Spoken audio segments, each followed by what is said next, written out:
Pantheism. This is the idea that God isn't sitting up in the clouds, wearing a crown, and keeping score of your mistakes. Nope, in pantheism, God is the universe itself. Every star, every tree, every drop of water, even you. It's all part of one giant divine reality. Basically, instead of looking up to find God, pantheism tells you to just look around. The philosopher Baruch Spinoza in the 1600s said God wasn't some person in the sky, but the very substance of existence itself. People thought that was heresy at the time and kicked him out of the synagogue. But centuries later, even Einstein said he believed in Spinoza's God, not a cosmic judge, but the elegance of nature and its laws.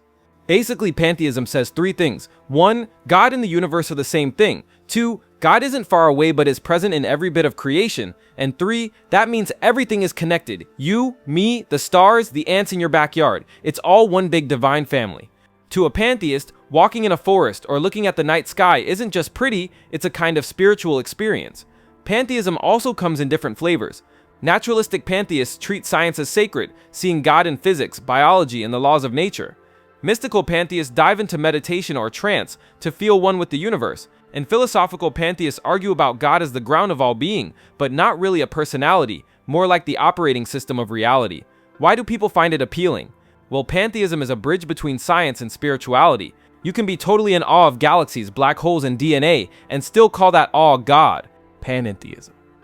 This is like pantheism's slightly more flexible cousin. While pantheism says God is the universe, panentheism goes, well, yes, but also more. In this view, the universe exists inside God, but God is still bigger than the universe. Imagine the cosmos as a fish swimming in the ocean of God. The fish is inside the water, but the water stretches way beyond what the fish can see. This idea pops up in a lot of traditions. Some branches of Hinduism describe Brahman as both immanent, present in everything, and transcendent, beyond it all. In Christianity, some mystics hinted at this too, suggesting that God is within creation but not limited to it. Even modern theologians use panentheism to explain how God could be involved in the world while still being greater than it. The core of panentheism is this: God is both near and far. On one hand, the divine is woven into every atom, every heartbeat, every moment. On the other hand, God also exists beyond time, space, and everything we can possibly imagine. It's like God has 1 foot in the universe and 1 foot outside of it. Why does this idea attract people? Because it feels like the best of both worlds. You don't have to choose between a God who is distant and unreachable or a God who is nothing more than the universe. In panentheism, you get a God who is deeply connected with you and everything around you, but also infinite, mysterious, and way beyond human understanding. The Tao. This is a concept from Taoism, and the crazy thing is, the moment you try to explain it, you've already missed it. The Tao is described as the way, the flow of the universe, the natural order that holds everything together. It's not a God sitting on a throne, it's more like the invisible rhythm behind life itself. Think of it as the current of a river. You can fight against it and exhaust yourself, or you can learn to flow with it and move effortlessly. In Taoist thought, the Tao can't really be captured in words or pinned down with definitions. The famous Tao Te Ching literally starts with, "The Tao that can be spoken is not the eternal Tao." In other words, if you think you've got it all figured out, you don't. The Tao is bigger than language, bigger than concepts, bigger than human categories. What makes the Tao fascinating is how it changes the way people see life. Instead of worshiping a personal God or following strict rules, Taoism encourages aligning yourself with the natural balance of the world. That's where the concept of Wu Wei comes in, non-action, or more accurately, effortless action. It doesn't mean doing nothing, it means moving in harmony with the flow, like a surfer catching the perfect wave instead of paddling against it. For many, the Tao is powerful because it strips away the need for an external deity or rigid belief system. It's a reminder that the sacred is in the ordinary, the changing seasons, the yin-yang dance of opposites, the quiet lessons of nature. In this way, the Tao isn't about finding God above the clouds, it's about noticing the divine order humming quietly beneath everything. Animism. This is one of the oldest ways humans have imagined the divine, and honestly, it's kind of beautiful. The basic idea is that everything around you is alive with spirit. Not just people or animals, but rivers, trees, mountains, even the wind in the air. To an animist, the world isn't just a backdrop for human life, it's full of personalities, powers, and presences that you live alongside. Think about it, before skyscrapers and smartphones, early humans lived close to nature. They saw the sun rise every day, storms roll in, rivers flood, and animals move with mysterious instincts. Animism gave them a way to understand it all. The thunder wasn't just noise, it was the voice of a spirit. The forest wasn't just wood, it was a community of beings with their own rules and moods. And this isn't just ancient history. Many indigenous cultures today still see the world through an animist lens. In Shinto, Japan's traditional religion, natural sites like waterfalls, rocks, or old trees are honored as sacred because they house kami, or spirits. In African traditional beliefs, ancestors and nature spirits are deeply woven into daily life. Even modern people sometimes slip into animist thinking, like when you curse at your laptop for deciding to freeze, or thank your car for getting you home safely. Allah. When people hear the word Allah, they usually think that's the Muslim God. And yes, Allah is the central name for God in Islam, but the thing is, Allah is just the Arabic word for God. Arabic-speaking Christians and Jews also use Allah to mean the one God. So Allah isn't a different deity altogether. It's the Islamic understanding of the same singular, all-powerful God worshipped in the Abrahamic traditions. In Islam, Allah is absolutely one, a concept called Tawheed. There are no partners, no equals, no splitting God into parts. That means ideas like the Trinity don't fit here.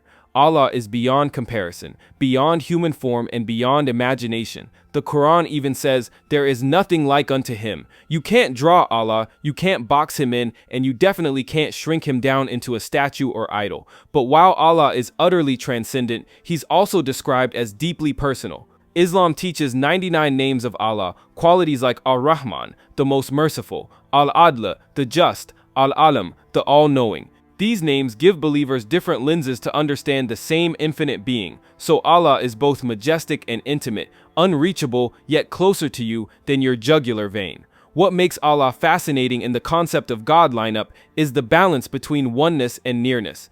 On the one hand, Allah is the creator of the universe, utterly unique and above all. On the other hand, Muslims pray directly to Allah 5 times a day, trusting that He hears and responds. There's no middleman required. It's one of the most uncompromising versions of monotheism in human history, the postmodern God. This isn't really a single being at all. It's more like an idea that got taken apart and rebuilt by philosophers with power tools. In postmodern thought, God isn't treated as an all-seeing creator in the sky. Instead, God is seen as a concept, a story, or even a cultural construction that changes depending on who's telling it.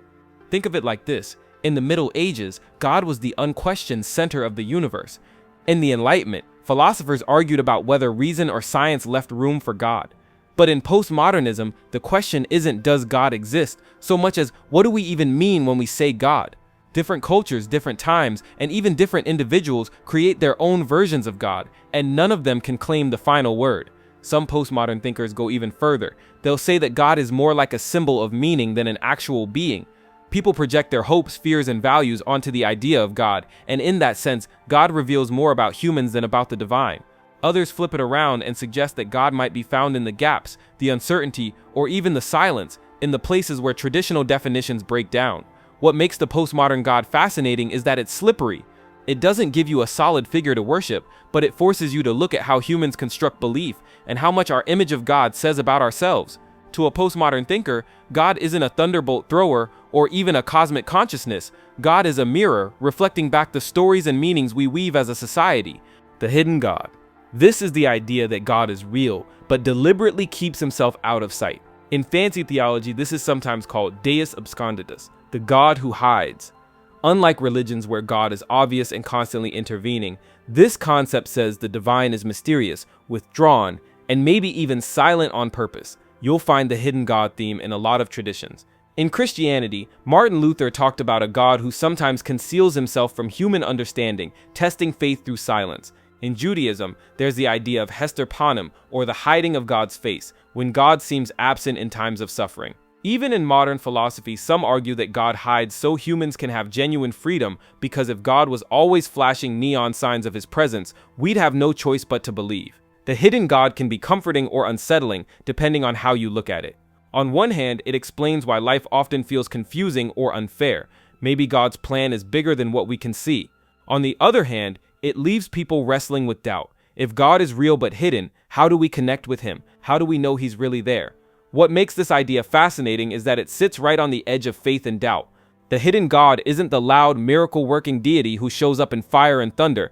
Instead, he's the whisper behind the silence, the presence you can't quite pin down. For believers, it turns the search for God into a journey, one where mystery itself is part of the divine experience. Dualism. This is the idea that reality isn't ruled by just one force, but by two, usually locked in an eternal battle. Instead of one all-powerful God, dualism says the universe is split between light and darkness, good and evil, order and chaos. Life in this view is basically a cosmic tug-of-war. One of the oldest examples comes from Zoroastrianism, where two primal beings face off: Ahura Mazda, the god of truth and light, and Engra Mainyu, the spirit of lies and destruction. Humanity is caught in the middle, with every choice tipping the balance. Later, religions like Manichaeism took this idea to extremes, describing the world as a battlefield between forces of pure light and forces of darkness. What makes dualism so gripping is how it explains the problem of evil. If there's only one all-good God, then why does evil exist? Dualism offers a clean answer, because evil is its own power, just as real and ancient as good.